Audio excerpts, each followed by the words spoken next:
I am Jimbo Paris, and you are listening to The Jimbo Paris Show.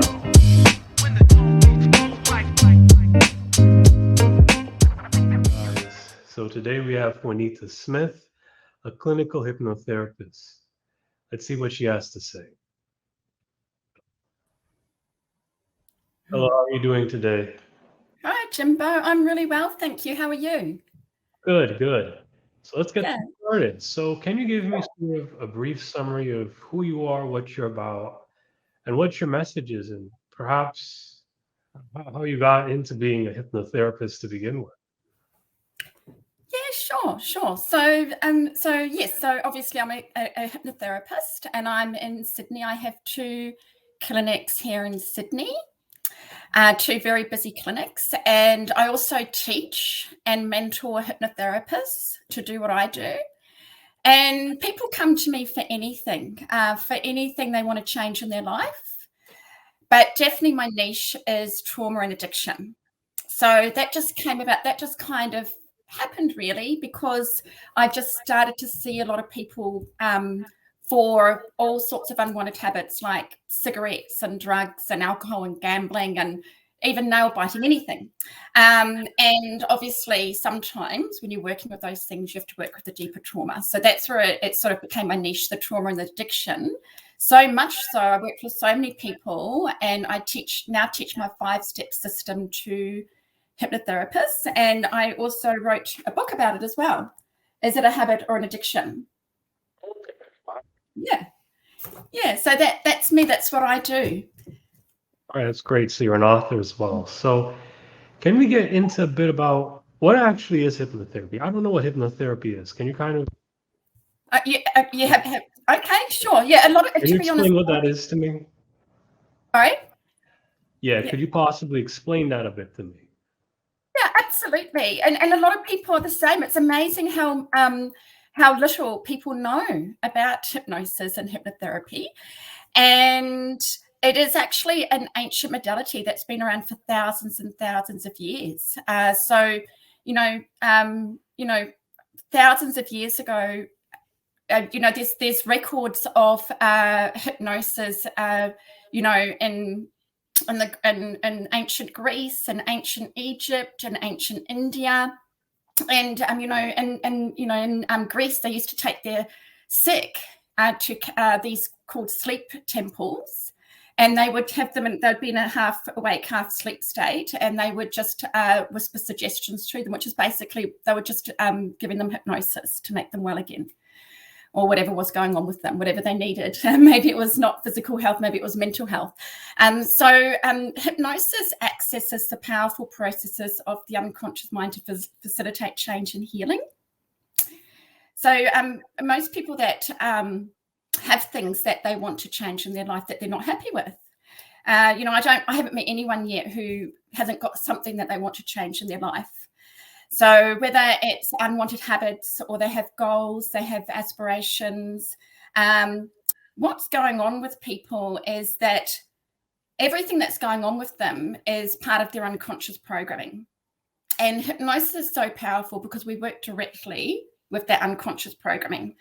And that's why people get such a fast and awesome result working with me, because rather than just trying to work with the very small conscious mind, which is about 5% of your mind, you're working directly with the unconscious, which is 95% of your mind, and thousands of times more powerful.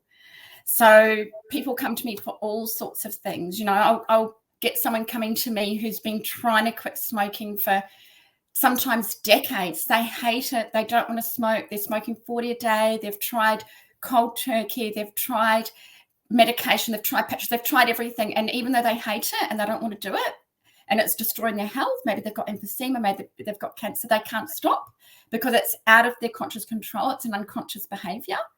And so literally in one session with me, we can break that unconscious habit, and they walk out a non-smoker, and that has a 97% success rate. So I've worked with thousands of smokers, and it would be very unusual for someone to come to me and not quit. So that's one example.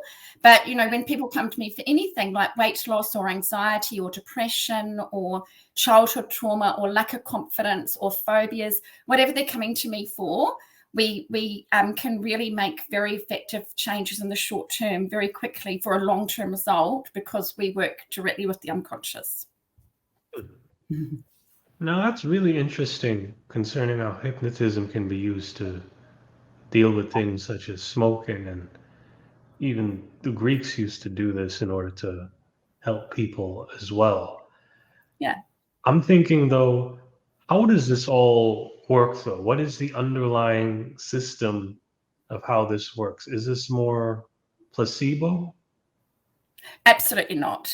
Absolutely not. I've worked with literally thousands of clients, and it's definitely not a placebo effect. There's a lot of scientific scientific research done and proof and studies to show that it's very, very real. Because where is your mind? So most people know they've got like, if you ask someone, have you got a mind? They'll say, well, yes. And then you ask people, well, where is your mind? And most people don't really know. They will point at their head. But your mind is in every cell of your body. Your mind, and the mind and body connection is very, very, very powerful. And so I'm not actually sure I'm going with that, to be honest. A lot of people that come to me, most people that come to me are very, very skeptical. And they've tried everything to try and change what's going on with them. Often they've tried years and years and years of therapy, and they're very skeptical. They're not coming in thinking, okay, this is really going to work for me. They're very uncertain because they've got the fear of failure, and because they've tried so many things in the past that haven't worked. So they're always very pleasantly surprised that they get a result very, very quickly. Yeah. So it's just very, I mean, it's really hard to explain besides what I've just said, like the fact that basically 95% of our mind is unconscious. So when people are born, they've got, they come with a clean slate. And from the moment they're born, they're downloading the world around them. And children are actually in hypnosis from the ages 0 to 7. And they're in a constant state of hypnosis. Okay. And they're downloading, it's called the imprint years. So they're downloading the world around them in those first 7 years. So, the way their mother treats them, the school they went to, the way their siblings treat them, the TV they watched, it makes up their programming. So if a child is in a very positive environment, that's going to be very beneficial to them as they grow older, because that programming becomes their personality. So when someone, we have, however, people's morals, values, perspective of things, how they react to things, their beliefs, everything, it all comes from their programming. And their programming comes from past memories and experiences and everything they've learnt. And that's all stored in the unconscious mind. And once things are stored in the unconscious mind, it's very, very hard for those things to shift. And so every day you are downloading into your unconscious mind anyway. And so if you think about, over your life, everything you've learnt, okay? So you learnt how to walk, and it was very difficult to start with, and you practiced and practiced and practiced, and it became easier and easier, and then you were doing it automatically. And then you learnt to tie your shoelaces, and it was very difficult to start with, and you practiced and practiced, and now you can do it on autopilot. And it's the same when you learnt to ride a bike and when you learnt to drive a car. You practiced and learnt all these things consciously, and they become automatic in your unconscious mind. Your body remembers them. So you can be driving a car, you can have an engrossed conversation with someone in the passenger seat next to you, and the car doesn't stop. You're not having to sort of manually, consciously remember how to do it and make sure you're doing it. You just drive on autopilot. Your body knows how to drive it. It's just like if you go to the ATM to get money out, you might not remember your PIN number. You're like, I can't remember it, to tell someone. But you go and your body remembers it, because your unconscious mind is in your body. It's that mind. I'll probably talk a lot more about the mind-body connection over this chat. So our unconscious mind is all past memories, all past experiences, every happy moment, every sad moment. It's everything we've learned, everything we've practiced. So when you practice and learn things, and you do them over and over and over, they become very habitual and they come automatic. And once things are stored in the unconscious mind, it's very rigid, and it's very, very hard to shift. So when people have these unwanted habits like smoking or nail biting or eating chocolate every day and they can't stop, or whatever it is, it's very difficult to change that because it was deeply ingrained in their unconscious. It's just like if I work with a lot of people to lose weight, which is basically they just have to change their eating habits. And most people that come to me to lose weight have tried many, many, many different programs in the past to try and lose weight. And sometimes they get a little weight and then they lose a bit of weight. They might even get to their goal. But what happens as soon as they do that, they go back to their old eating habits and they put all the weight back on. And so they're very frustrated. It's actually a very small percentage of people that actually change their eating habits for good and have that new body shape. Most people just tend to spend their whole life going around in circles because the patterning for what they eat is so deeply ingrained from over their whole life. So hypnosis is very good for that, because we, instead of just trying to get someone to do something consciously, so just to consciously go, okay, I'm not going to eat chocolate anymore. I'm not going to eat chocolate anymore. They can't compete with that unconscious programming, which is 95% of their mind, and going, what are you doing? You need to eat chocolate. And so it's kind of willpower, and it's very hard. And they just sort of give up, they give in, and they go and eat the chocolate. And they have this battle all the time. So you're having a battle between your conscious and unconscious. But where hypnotherapy is great is anything that's out of alignment between your conscious and unconscious. It can make those changes on an unconscious level so that it's in alignment. And so if someone comes to me and they've battled to overcome chocolate for the last 20 years, we can literally change that hardwired program in their unconscious so that they no longer want chocolate. It's just not even on, it's not even on their radar. They're just not thinking about it. They might say, and they go, I'll have a little bit, but they're like, yeah, that was nice. But, you know, it just doesn't mean anything anymore because we've changed that patterning on an unconscious level. So I hope that all makes sense. It's such a big thing to try and explain that it kind of, you can go off in so many different directions and use so many different examples. I understand it a lot better now because hypnotism, from what I'm getting, is something that mainly is focused on impacting the subconscious mind, which is about 95% of us. Yes. And how has hypnotism personally impacted you? Because you've talked a lot about it impacting other people. Sure. Yeah. So, well, I have definitely had a great transformation in my life from using different modalities to work on myself and progress in my life. And hypnotherapy definitely was a standout to help that transformation by far, which is probably why I chose that as a modality to serve people. And so with my background, I actually grew up surrounded by trauma and addiction. So my mother, she was a victim of the New Zealand social welfare system, and in the 1940s and the 1950s, and she was mentally, physically, and sexually abused, her and her two sisters, and they were in foster care from a very young age. And so by the time I came along, my mother was in the throes of a mental breakdown. She was not stable, and she was in her 30s by the time I came along, but in her late teens, early 20s, she'd had shock treatment, and that absolutely destroyed her. She really was never the same. And so I was as a result of that, I was very neglected as a newborn baby. Not only had she smoked about 40 cigarettes a day when she was pregnant with me and drank copious amounts of coffee where I couldn't even sleep. That was her coping mechanism. That sort of habit addiction is just self-medicating. It's just like a soothing thing people do because they need to meet an unwanted need. And that's what my mother was doing, just trying to cope with her addiction, with life, and relying on things that became very addictive to her, coffee and cigarettes, and also prescription medication.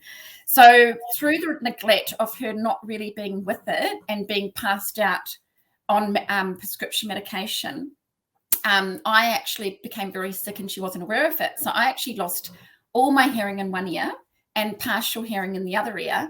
And I my brother and I were taken off our mother when I was 2, and we were put in a home, and then we were separated. And I did actually end up living with different family members while I was growing up, surrounded by all this addiction and trauma. Everyone was very, very traumatized and addicted to something. And so that's generational trauma, going from generation to generation. I could have easily gone down that path. I was at a crossroads in my early 20s, and I could have gone down the path of that addiction and stayed with my trauma. But what I chose was another path. I chose the path of breaking free, personal development, growing as a person, spiritual growth, and I broke away from that. So when I work with, and part of doing that's always been working myself. Obviously, hypnotherapy was a very effective way to do that because it really is a shortcut to change. 4 sessions of hypnotherapy is equivalent to 400 sessions with a counsellor, basically. And so that was what drew me to it, because I found it so powerful.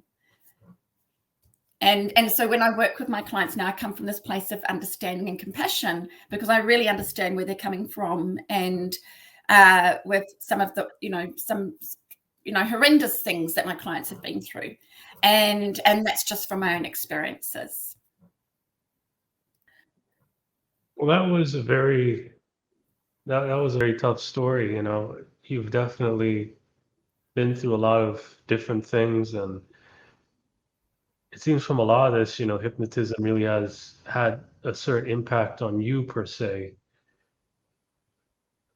But how did you know that was the best solution for you in the sense? Because I tried many different modalities. Yeah. So, but I mean, look, the thing is, I have 2 very busy clinics in Sydney, and I also teach a lot of hypnotherapists to do what I do. And it would be very unusual for someone to come to me and not get a result. It's highly, highly effective. So I'll get someone coming to me who's suffered from anxiety for, say, decades, maybe 30 years, and they've tried everything they can. They've tried so many things over the last decade, and all they've managed to come up with is managing their anxiety and taking a medication to numb, put a Band-Aid over it. So a lot of people coming to me really think that they can't overcome and eliminate the anxiety. They think they've just got to manage it and live with it. And that's not true. And so by the time people see me for the 4th session, they're usually saying, oh my gosh, the anxiety's gone. I can't believe it. It's just gone, because it was just a program in the unconscious, and we've actually eliminated it. And so what anxiety and panic attacks simply are is a lot of suppressed fear that's been suppressed through past memories and experiences. When someone is suffering from panic attacks, which I don't know if you're very familiar with panic attacks, Jimbo, but it's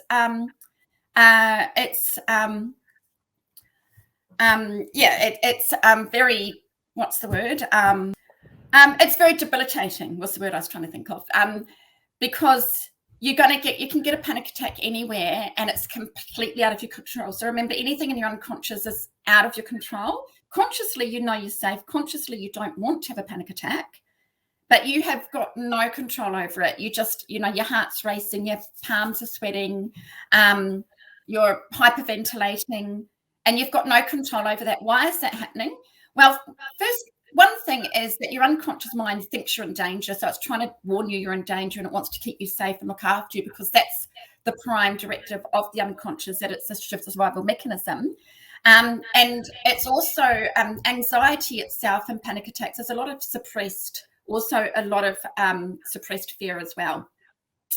So it's a little bit like, having a fire alarm, and every time you make toast, the fire alarm goes off. So you're panicking and getting anxious, that the panic attacks are going off inappropriately.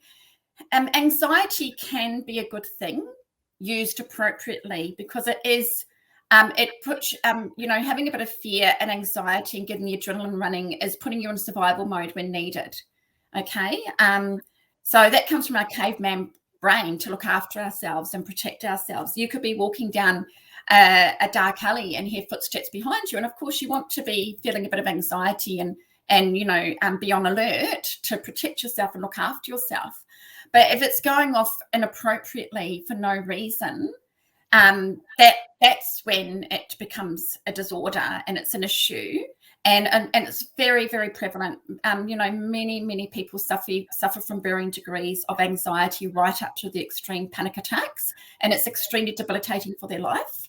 It impacts their confidence, it impacts their their sleep, their motivation, their productivity, their happiness, their peace. It impacts everything, and so it's very prevalent. But hypnosis actually can release that. You can change, and you're feeling it. And I said before about the body-mind connection.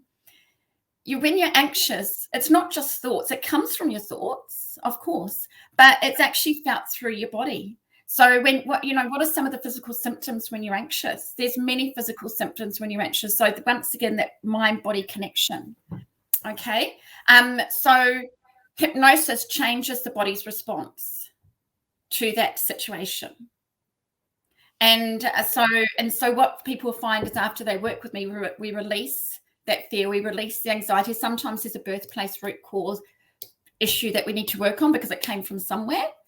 And we change that reaction to different situations so that people just find, I used to be very anxious when I did this, but now I'm just feeling calm. Or in some cases, anxiety comes in varying ways, or some people have constant underlying anxiety and it just dissipates. So rather than being on high alert all the time. So people with anxiety, they're either situational high alert or just constant high alert. So all their energy is going into this into this fear mode, and their body's just in constant fear.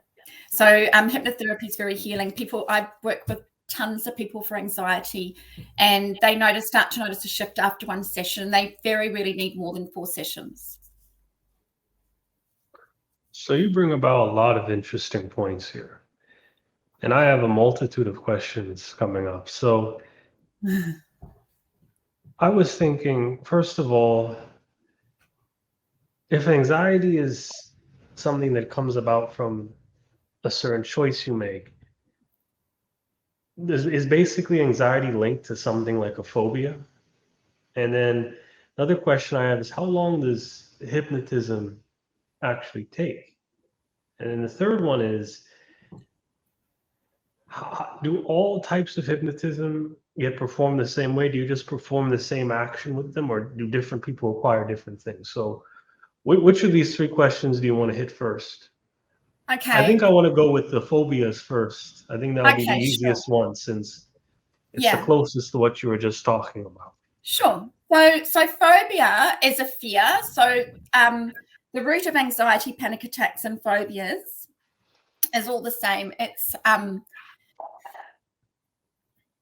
the base emotion is fear. Okay. So with a phobia, it's that people have a fear to a particular thing. They might be all right in every other aspect of their life, but they've got a fear to something in particular, like public speaking or going on a plane or whatever it is. And so they might not suffer from anxiety besides that. There might be no other anxiety there. It's just this phobia. And it usually comes from some past traumatic experience associated with that. So, for example, I had a client and he came to me, he had a phobia of rats. And so we were able to establish that he had 3 memories where he felt very traumatized from an interaction with a rat. One was he lived grew up in Eastern Europe on a farm, and when he was a boy, another boy dangled this big dead rat in his face. They're massive rats, and he dangled one in his face. So, and that freaked him out. And so his unconscious mind thought, okay, you're in danger with this thing here. So, and the other experience was when one of the rats on the farm went up his trouser leg and he had to push it down with a stick. And so then the third experience was working here in Sydney and painting, and where he was painting at nighttime, it was teeming with rats. And so every time his unconscious mind, when he's around a rat, his unconscious mind's like, okay, you're in danger, because that's what he's programmed on an unconscious level. So it was just a matter of one session with him, going back to those past memories and changing the reaction to them through hypnosis. And so then after the session, he was fine. He had a new association to rats. He no longer had that fear. Very good. So you kind of hit the anxiety and phobia question and a little bit of the how you handle it. But I'm also wondering, how long do most of these patients take to kind of change the subconscious mind? Because how I see it with a lot of people, without hypnotism, it is possible, but it will take longer. But again, I'm not the hypnotist here. How Yeah. quickly do you think hypnotism can work? Do you think hypnotism in general kind of works the fastest when it comes to altering the subconscious mind? What do you think? Sure. I think it definitely it does vary depending on a hypnotherapist and how they've been trained and the techniques they use and the approach they use. There are some hypnotherapists out there who have a more generic approach. So I do sometimes get people coming to me, say, for example, let's talk about quit smoking, where they didn't really get the result with another hypnotherapist, or they had to go for 6 sessions and they didn't really get a result. Or if you do a group session, once again, it's going to be very general. But my approach is, I specifically tailor to the individual, and we use very cutting edge and powerful techniques. And plus, it's very tailored to the individual. So if someone comes to me for quit smoking, it's usually 1 session. And once in a while, I might get someone who needs a 2nd session, but usually 1. And so that's just because of the approach and the techniques and how it's been put together, and it's been tried and tested and formulated over 10 years now, our smoking treatment, and it's a 97% success rate as well. It's really good. So I think it depends on the tools and the techniques and the processes that a therapist will use, and as in how long it takes to get to the end result. And obviously, one-on-one is going to be a lot more powerful and effective than a group session, because a group session, you have to generalize it. So if people come to me for, it just depends. People don't need tons of sessions. Most people that come to me go on my 4-session transformation program. And so we basically, they're coming to me because they're a bit anxious, or they're a bit depressed, or they've got no confidence, or they've had these past events happen that's really impacted them, or they're feeling a bit flat, or they're feeling motivated. And so I call it the transformation program, and we peel away the layers. It's like peeling away the layers of an onion. Sometimes we have to address past trauma, some past trauma that's really impacted them, and heal it. So it's very healing as well. But usually people need 4 sessions. Sometimes someone might need less than 4 sessions. Sometimes people will need more than 4 sessions, but that's a ballpark figure. You don't need tons and tons and tons of sessions for a change. Let's kind of get more into your book now. Okay. What is that specifically tailored to? Who is that tailored to, really? It's for it's for therapists. So, in fact, a lot of hypnotherapists don't actually know how to do quit smoking. They've never been trained in it. It's not their niche. It's not their speciality area. I'm a specialist quit smoking hypnotherapist. And so, but hypnotherapists are going to get asked all the time, can you help me with smoking? And some of them have got a good treatment, and some of them don't do it because they're not sure how to do it. So this book was for hypnotherapists who want to be able to work with clients to quit smoking and to quit other unwanted habits and addictions. And it lays out my 5-step system. And it's also for people who are struggling with addiction. So just the 5, just sort of like them to understand what's going on. Because when people come in to see me, they have no idea why they just can't quit smoking, or why they can't stop gambling, or whatever it is. They just really are at a loss of why it's such a huge issue for them. And they're so surprised that they can overcome that so quickly with this treatment, with the treatments that I offer. So that's for people looking for a solution, and therapists looking for better results with their clients. That is quite unique. I've never really heard of a book that was designed for the person who wrote the book, people like them, and also for people looking for service as well. That's quite interesting. Not only that, it's got my personal story. Oh, okay. So it's also got my personal memoir of my story and why I'm doing what I'm doing today. a little bit of my mother's story and my auntie's story. So it's quite an interesting read. And yeah, it's got lots of little exciting like case studies, and also I've interviewed lots of experts. So, interviewing lots of experts in their field on how they approach and deal with treatment. When you do that, you become the expert of interviewing the experts. And speaking of these hypnosis books, I've seen a few and they tend to advocate things such as self-hypnosis. And I know all hypnotists here are different. How do you feel about self-hypnosis? Do you think it's better?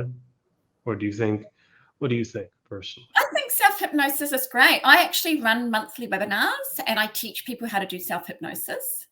And I think it's fantastic. I mean, hypnosis is just like meditation. So hypnosis is just a natural state. It's just a natural trance state that you go into all the time. So you go into that trance state when you're meditating, when you're daydreaming, when you're driving, you're in a driving trance, when you're engrossed in a good movie, when you're engrossed in a good book. You've got the different, I don't know if you're familiar with the different states, the different brainwave states. You've got beta and then alpha and then theta and delta. So when you're wide awake and alert and focused and on task, you're in beta. And when you're asleep, you're in delta. And in between, you're in alpha and theta.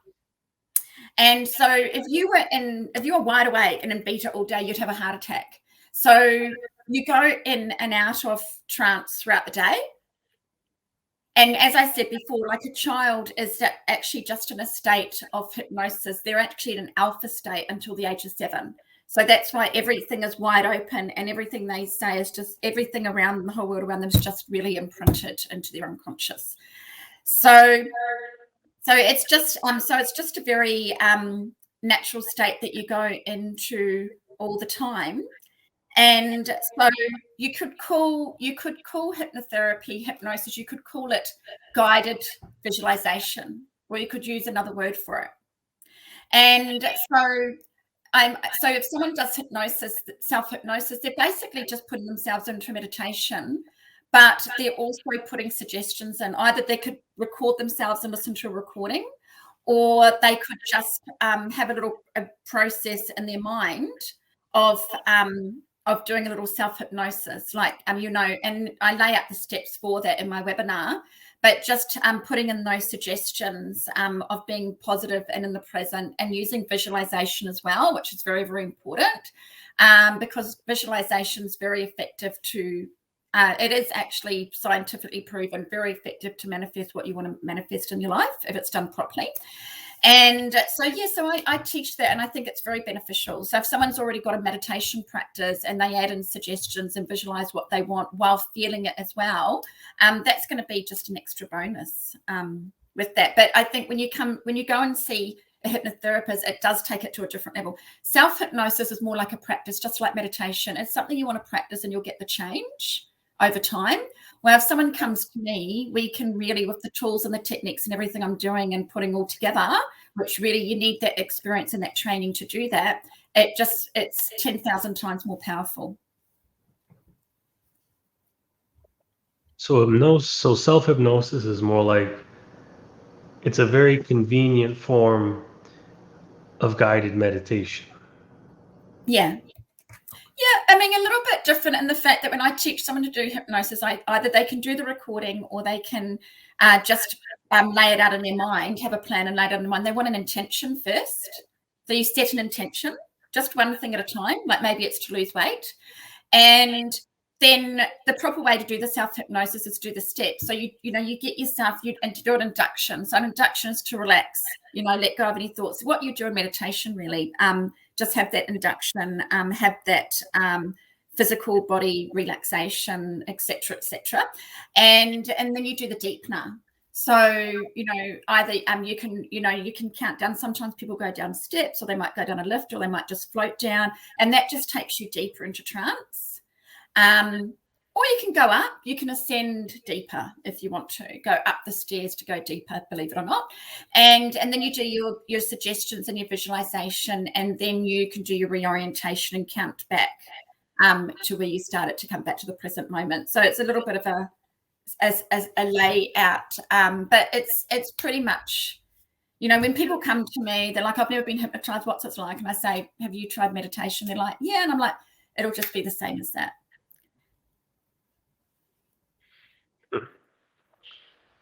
And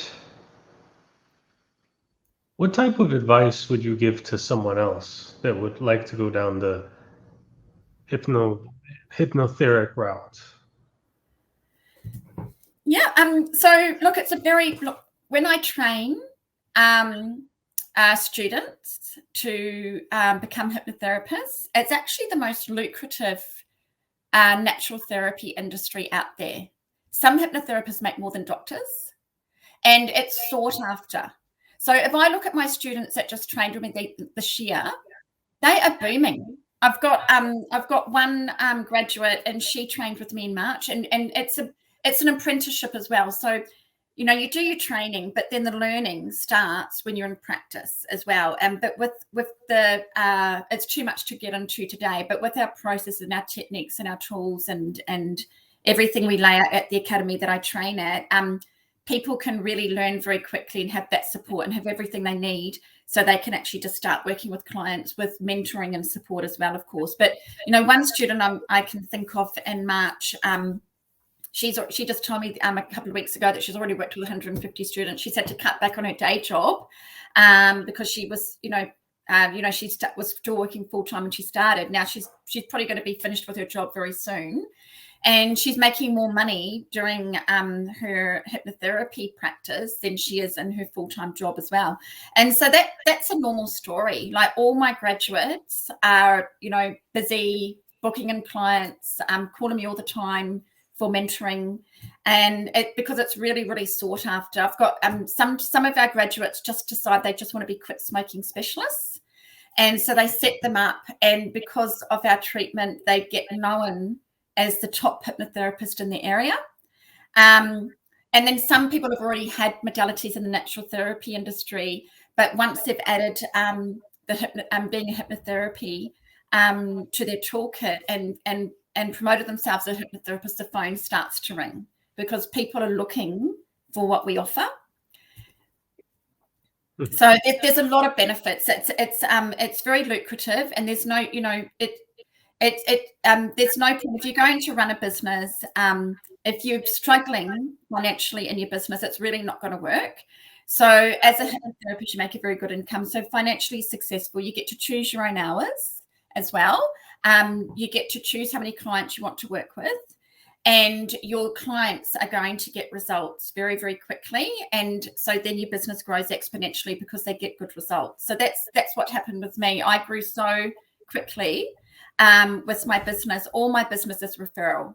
And so I'll get a few people calling a day because so-and-so saw me 3 years ago for smoking and they want to book in with me. And so I don't have to advertise or promote my clinics. It's just all word of mouth.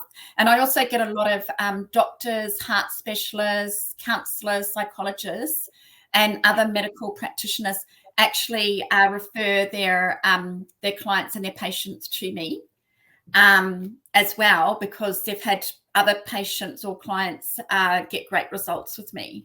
So it really is win-win-win, and it really has a ripple effect more than I probably can ever imagine, because it's win-win-win for me. I'm doing something with people that's highly effective and they get the results, and that's really exciting.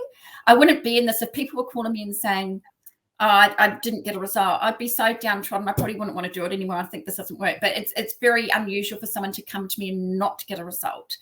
So it's win-win-win for me. It's a wonderful business where I can choose my hours, have that life work balance, and a lot of financial success as well. And it's win-win-win for my clients because they're getting these amazing life-changing benefits and transformations in their lives, and it impacts everyone around them. It impacts their family, their friends, their work colleagues, everything. So it really has this ripple effect going out. So it's very rewarding. Interested in the business side of things now. So how did you convert your hypnotism skills into something that can then be a profitable service? Because you say, it's very lucrative. Yes. How does one make it lucrative? Look, my niche, so any business owner listening to this, if you want to build your business, you want to go deep and narrow. And so that's what I did when I first started. I just promoted quit smoking. I didn't promote the weight loss program I do, or the virtual gastric band program I do, or the panic attack program I do. I didn't promote any of that. I just advertised quit smoking.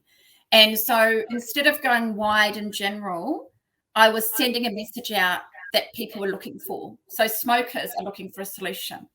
They are desperate. They've been trying to quit for years. Nothing works. They spend $200 a week. They're losing their health. Their family hates it. It's causing so many problems in their life. They feel sick, all that sort of stuff. And so when they're getting a message that's being promoted saying 2-hour session, lifetime guarantee, 97% success rate, then they're like, what? Oh my God, this could be a great solution for me. And so it didn't take long to build my practice. That's why I've got 2 practices. I actually had 3 at one point because I was so busy. I actually even hired hypnotherapists to work for me and taught them my treatment because I was just getting too many bookings. And so I've scaled back now because I do a lot of training and mentoring now. And so people would quit with me. They're like, oh my God, I can't believe it. I walked out. I don't want a cigarette. That's like magic to them. They think you're God. And that was the way it was from the word go, because I was taught this treatment by my mentor. I didn't create this actual hypnotherapy treatment for quit smoking. It was taught to me by my mentor. So everything I've learned is from my mentor, and now I pass it on to my students. And so it went. So I advertised and promoted the quit smoking for a while there, and it just grew so exponentially. And now that's the foundation to my business. And, quit smoking client, they're spending $10,000 a year on smoking. Their treatment with me for 2 hours costs $600. So for a therapist or for myself starting a practice, not only am I helping them save thousands of dollars, but I'm making a good income too. If I see 4 a day, that's $2,500 in one day. So it's beneficial for someone looking to do something for themselves that really works, that helps people, that helps themselves financially, lifestyle, great career. And so when people call now, most of the time I can track them back to someone that I saw years ago for quit smoking. What were some of the challenges and obstacles, in a sense, when building, your business per se? And what are some of these things that you've learned that you now teach to maybe your students? Because the Sure. first thing that Yeah. comes to thought for me is there's definitely a few common misconceptions with hypnotism. When you picture Absolutely. hypnotism, you picture a guy with a lab coat shaking, this Yeah. little pocket watch in front of your face. Yes. Now, that was a real thing 50 years ago. So that's how they used to do the induction. I've never tried it myself, actually, but I have. And now we don't do that. We just talk to the person for that induction. It's just to relax them. So you could do that if you wanted, and it would put them into trance. But now I just talk to them just so my only tool I have is my voice. So yeah, there are other misconceptions though. Like people think, a lot of people that come to me, it's amazing how many people say to me, are you going to get me to cluck like a chicken? I even had someone say that to me yesterday. I get at least one person a week saying, you're going to get me to cluck like a chicken. And so I just normally reply, well, no, and I'm not going to steal your kidney either. But you can laugh if you like. Sorry. So a lot of people are worried that I'm going to control their mind or I'm going to tell them what to do. But it's nothing like that at all. I'm just the coach. It's all self-hypnosis. And no one can be made to do something they don't want to do. So that's why when I see people, it's highly effective, because no one's going to waste the time and money to come to me if they don't want the change. So people that come to me are already motivated. They're motivated enough to spend the money, and it's very good money. And they're motivated to spend their time, which is very valuable. So that's why it's highly effective. Now, really, it's been very little in the way of challenges, to be honest. It really has. Occasionally, I might get someone who gets a bit stuck and is not getting the results.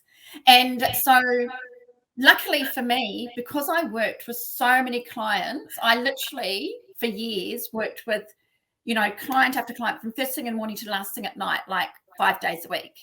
That's going to give you a lot of experience in a very short time. And I had a mentor, right, who had my back the whole time, who also I could turn to every second, which really, really helped. But when you work with an amount of people, you really get the experience and you know how to deal with any situation and how to troubleshoot. And so, to be honest, it was very, very rare that you do need to troubleshoot. But when I do, what that means is that someone's not getting the result. Maybe they've come to me and they're just not quitting smoking, or maybe they're coming to me and we've worked in anxiety and they're still anxious. So what's going on is there's a part of them in their unconscious mind that doesn't want the change. There's a part of them in their unconscious mind that's getting some secondary gain out of staying that way. And so a skilled hypnotherapist will know how to work around that and how to overcome that, so there's no resistance there. And so I guess that's probably the biggest challenge is, when I was new and I had clients and things weren't going right, I'd be like, oh my God, what do I do now? What do I do now? But my mentor was right there. And then going through that experience and then getting the results in the end it just makes you just much better at what you're doing, a lot more skilled. And what would you consider your ideal client? If someone were to come to you and ask you for some type of service, what's the type of client you would say yes to, and what's the type of client you'd be like, no, you're not the right fit, go to a different hypnotist? Someone who doesn't want the change in their life.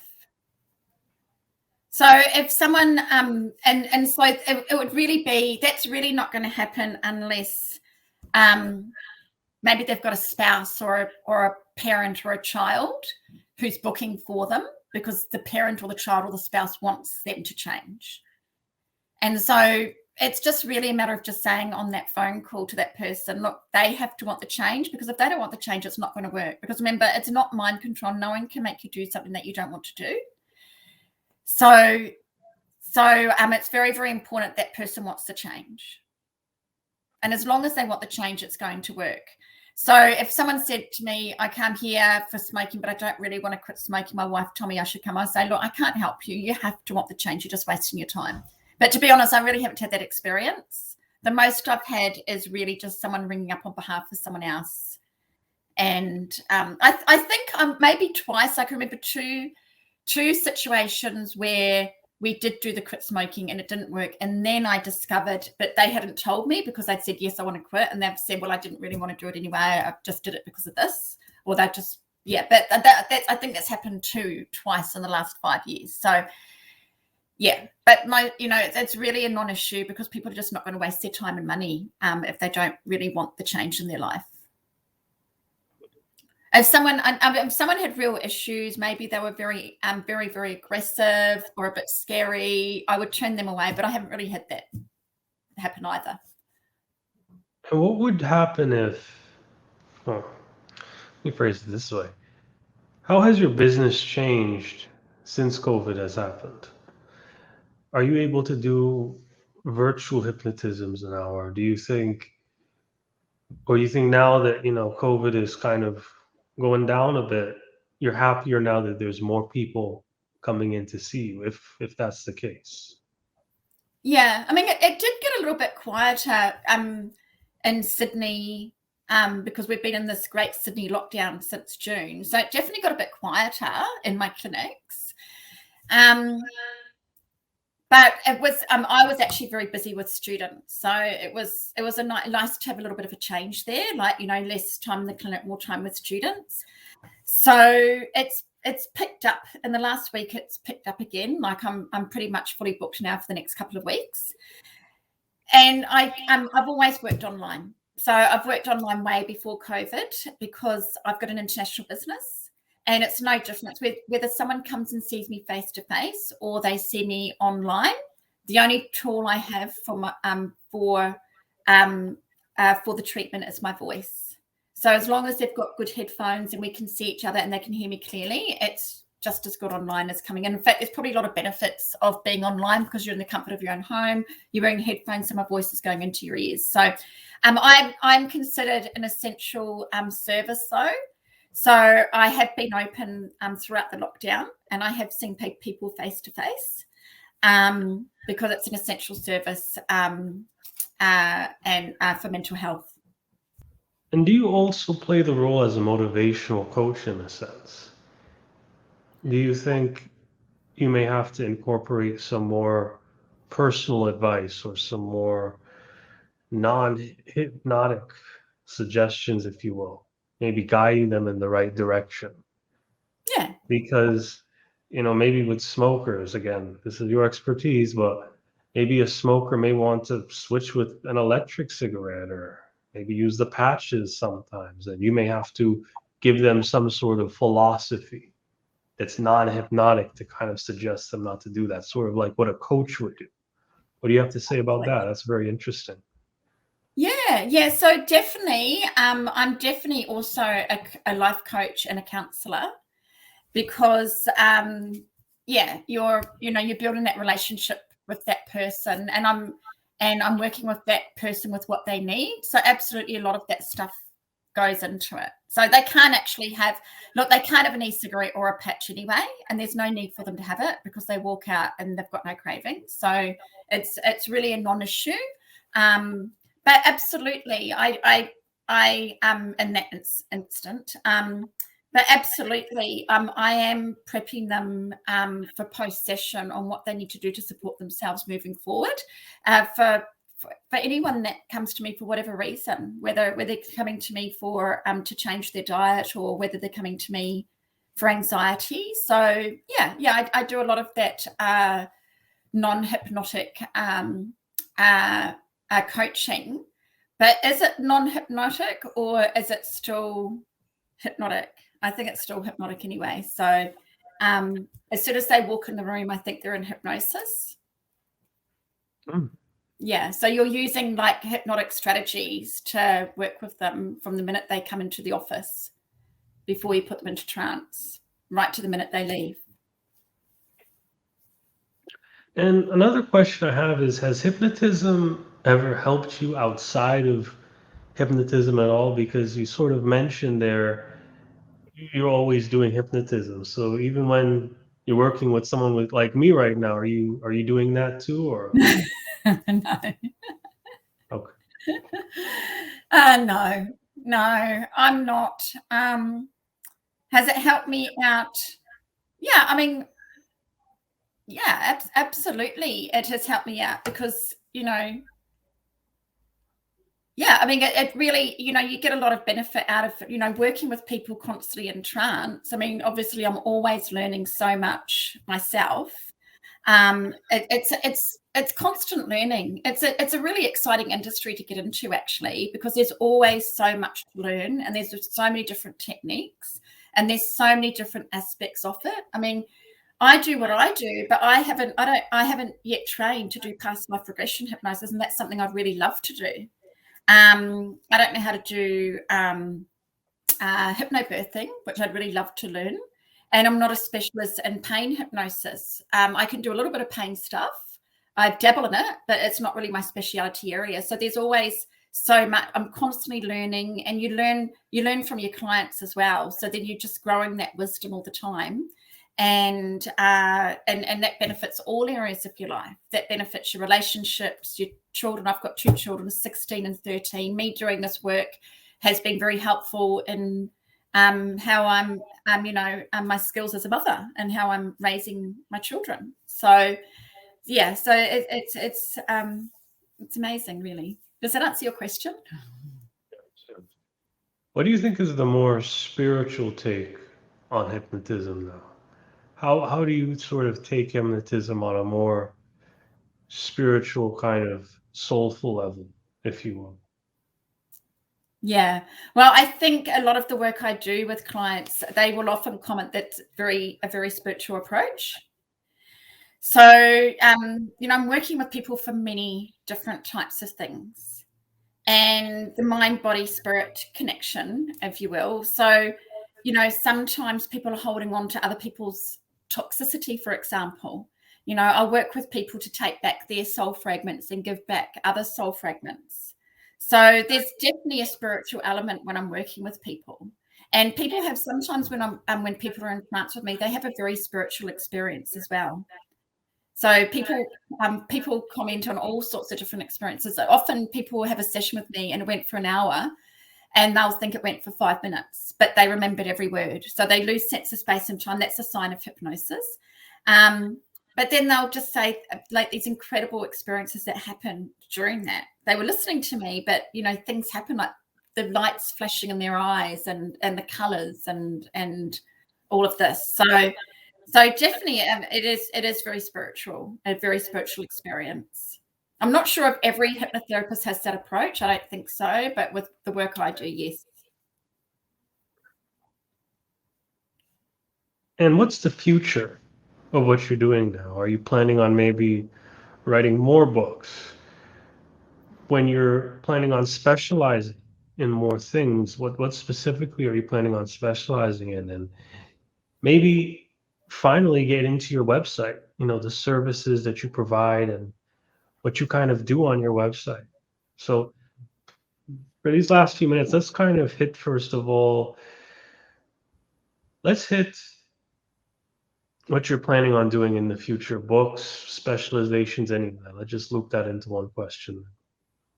Sure, Jimbo. So if you look at my website, which is activatehypnotherapy.com.au, you'll see that I also have an online course coming out, which hasn't been finished yet, but it's basically for therapists that want to learn more skills for quitting smoking and quitting vaping with their clients. So I've got that online course, which will be launched next year.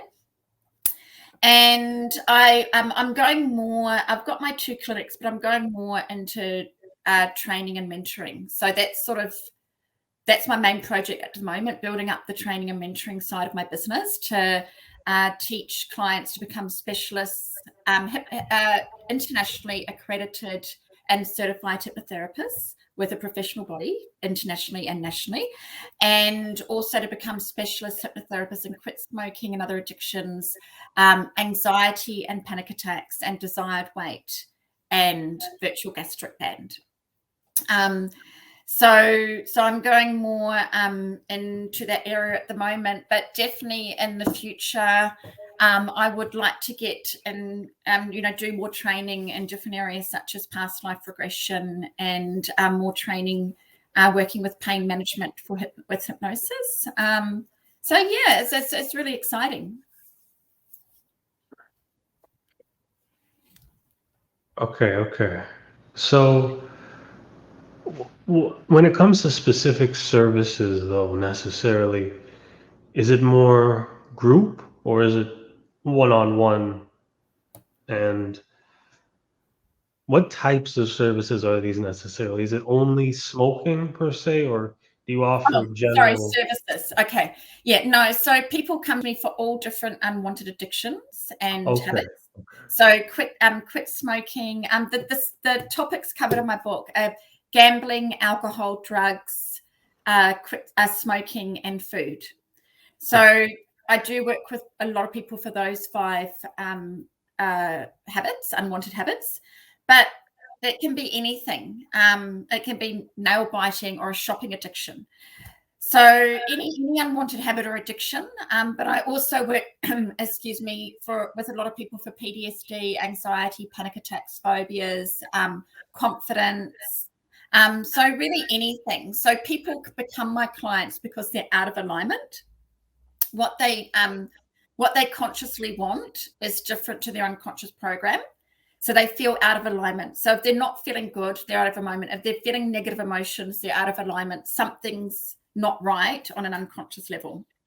And so when people come to me, they might be feeling a bit anxious, they might be feeling a bit depressed, whatever it is. We peel away the layers and then they come back. It's a process and they'll say, oh, I'm feeling a bit happier. I feel a bit lighter.